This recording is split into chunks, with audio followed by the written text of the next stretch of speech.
So New World's first season has arrived. It comes with a battle pass, it comes with a new expedition, some other small pieces of content. More players have returned to the game. Alright, so be it, just a few more, but more players have returned to the game. In this video, I'm going to tell you about my feelings on the update and whether I think you should come back and try out New World. So New World's content this year is being dropped to us in 4 pieces. So spring, summer, fall and winter. We've just got our spring drop, well, the majority of it. And we'll start off with the season story. So typically in New World, if you've played through, the game from 0 to 60 or 0 to 35 level when most people quit, you'll understand that the story and the lore in New World, even the quests, they suck. They absolutely do. But what they've done is they've brought a story out with this particular season. It's all about the crows. It's like a small mercenary group, and they've actually done a pretty good job. There is still room for improvement, absolutely. But what I've always been pushing for is like in-game cinematics. You'd have seen it in other games, especially World of Warcraft. They do an absolutely brilliant job of it. New World had 0 cinematics, and what they did start to bring in is these sort of arty-farty type cinematics, and they're okay, but it doesn't really let you get to know the characters. In this particular season story where you're following these crows, they're like humans, but they're called crows.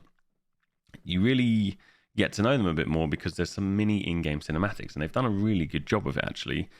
And if they can continue going this way, especially with the main story quest as well, I think new players especially will get a really good understanding of the game, the lore, and the characters that are within the game. Next, we have the gear set storage. Now, I think ever since launch, players have been asking for something called loadouts. If you don't know what loadouts are, they're essentially ways for you to swap between your gear easily, essentially. So you could say, right, I'm going to be going to do some PvP. This is the gear I want to use. Click, and we swap into that gear. Same with any PvE. You want to swap, you want to do this particular expedition, bam, you've got the gear ready and waiting. It's like an armor set, really. Click, I'm going to use that particular gear. Now, New World has dropped us something called gear set storage. I don't know why we have gear set storage instead of loadouts. Maybe there's technical difficulties. Maybe there is a reason behind it, but the feedback is quite clear. It's a good start. It's a very, very good start. We're glad that it's in the game. It is going to help, but this is not what we wanted. What we wanted was loadouts. What loadouts will do is it will help us move between the game a lot more conveniently. New World at the moment doesn't really respect players' time, and I think that's why we are seeing a constant decline in players. On top of that, the gear set actually is going to cost you, after you can get 3 for free, 2 straight off the bat, 1 if you complete the season pass, and then the rest you're going to have to pay $5 per. I fucking hate this. I hate the idea behind this. I understand on one side of the coin they need to make money, but what we seem to have here is they've created a problem, and now they're selling us the solution. And the idea behind that, for me personally, is just not good, especially considering they're not even full loadouts. It's just like an extra piece of storage for your gear. Now, I know I've spoken to a few people about this, and they think I'm just moaning for the sake of moaning, but there's lots of other things that they could sell to us. We're already paying £20 for the battle pass. Why are we now paying extra for gear set storage? Especially when we have a constant decline in players. We actually worked it out, and I think we figured out, realistically, if you play the game regularly, you're going to need around 20 gear sets. Now, fair enough, you don't have to have every piece of gear in a loadout or in a set for you to use it, but it would be extremely helpful and extremely convenient. And if the system is kind of there, why are we limiting the players? So the gear set storage is a bit of a sore topic for me.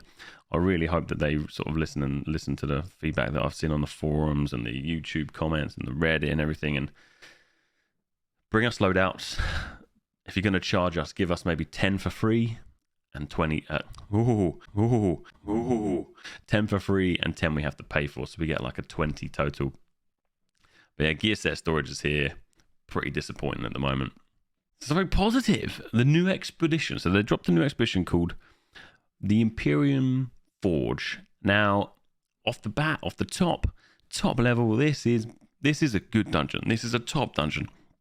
I think that they've typically when we get a new dungeon at the moment, what we're starting to see is new mechanics. We're starting to see good environments, as usual. And we're starting to see good sound. So overall, if you play the dungeon once or twice, I think you're going to really enjoy it.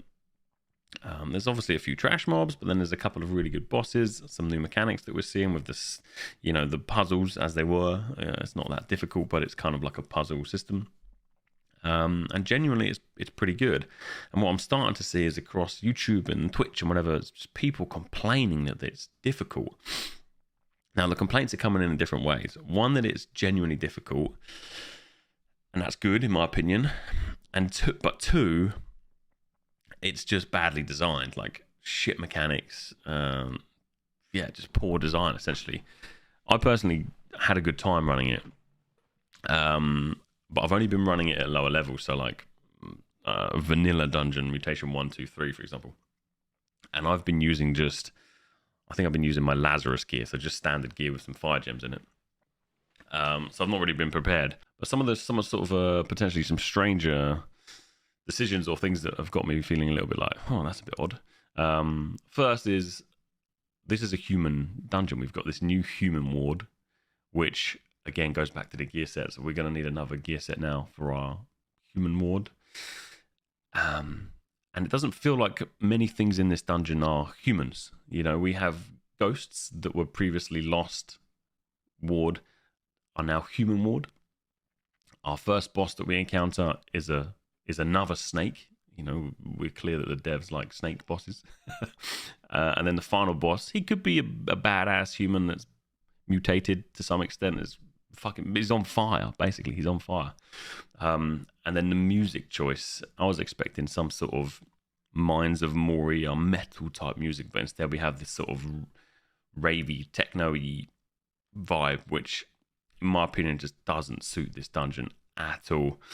But all in all, it's a good addition. It's a good piece of content. But again, some slightly odd decisions that just don't fit so well with me. But we've got a new expedition. It's not bad. Give it a try. Now, the season pass. The season pass is here. It's essentially a battle pass.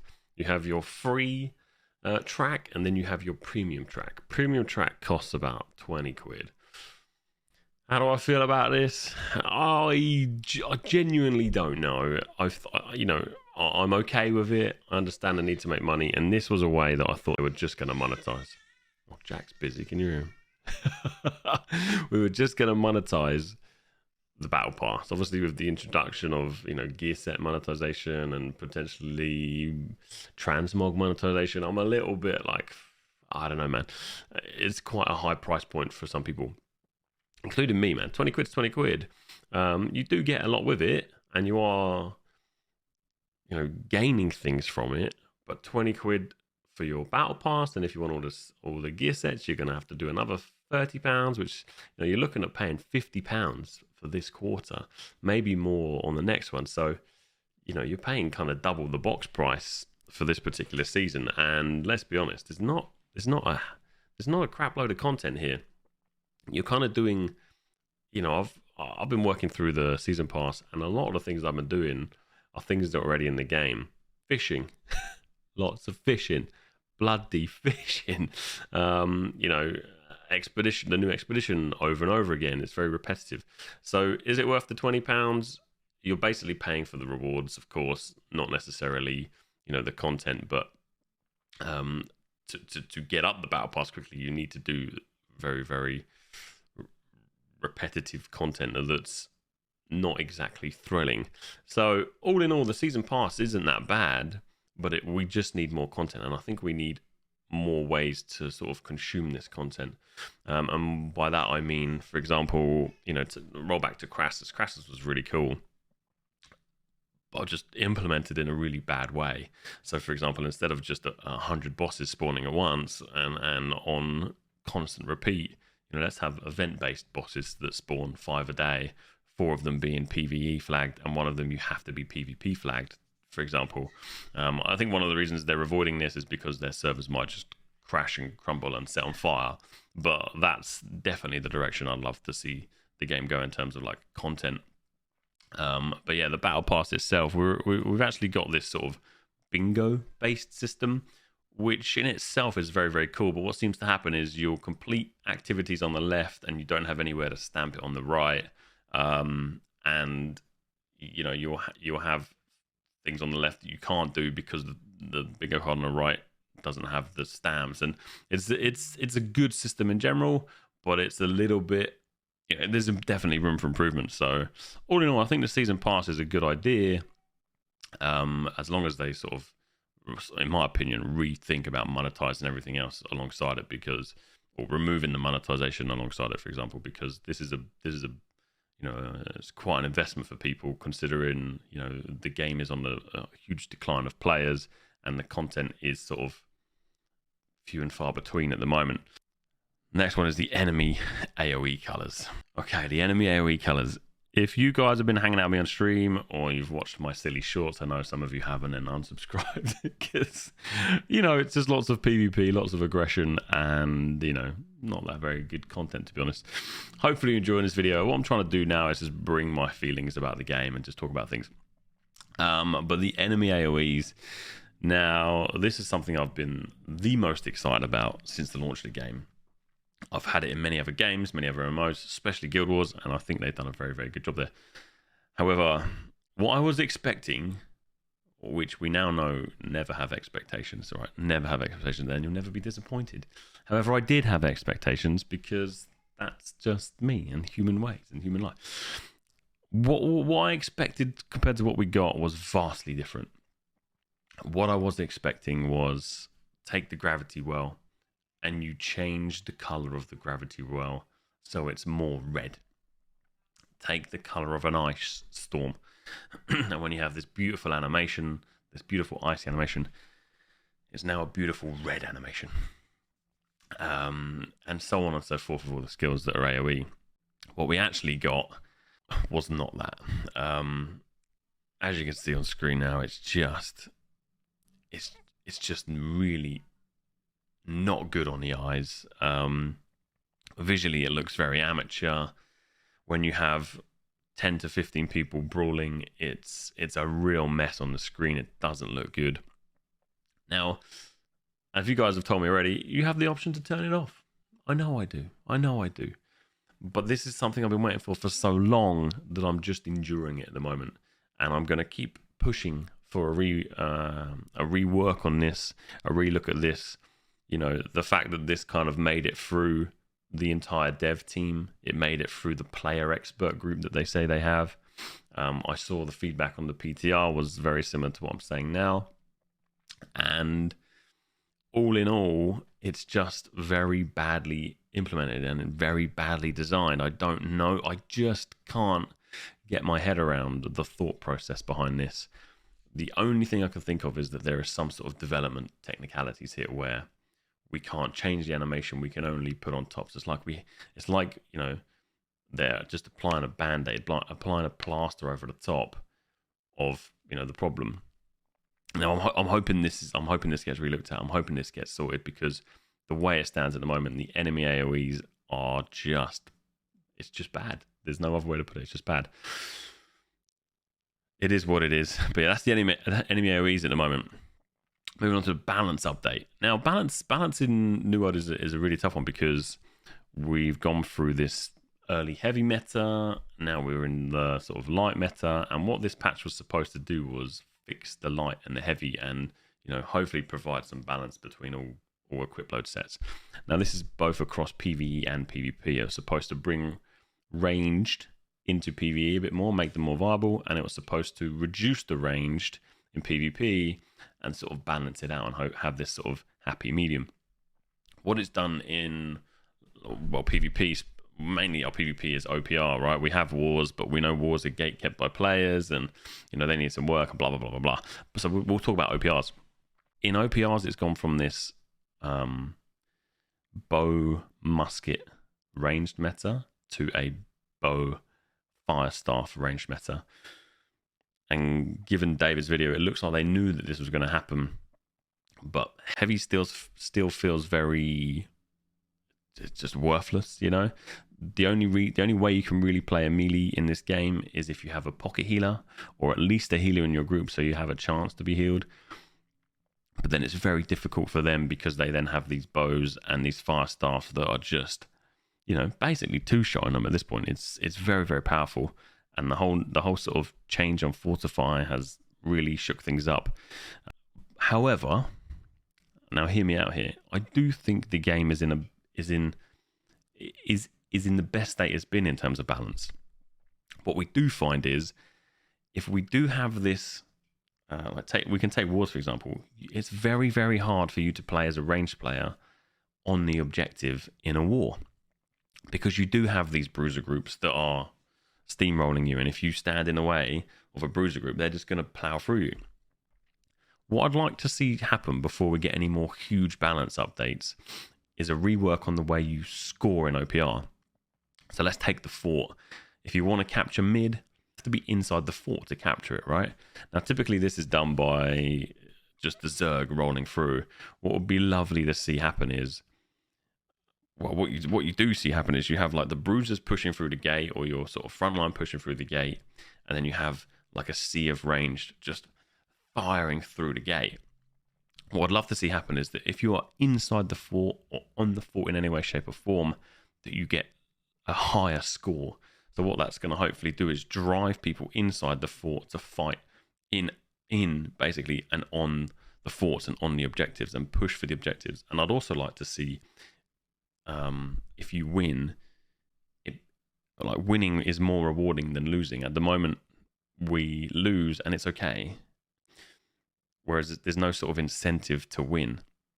On the flip side, that's very difficult for them to implement that, because if they do that, then the players that are constantly queuing solo against pre-mades, they're going to be pissed off and they're probably going to stop playing. So that's quite a fine line, but I'd love to see the scoring change. So you can't just be a fire staff padding from the outside.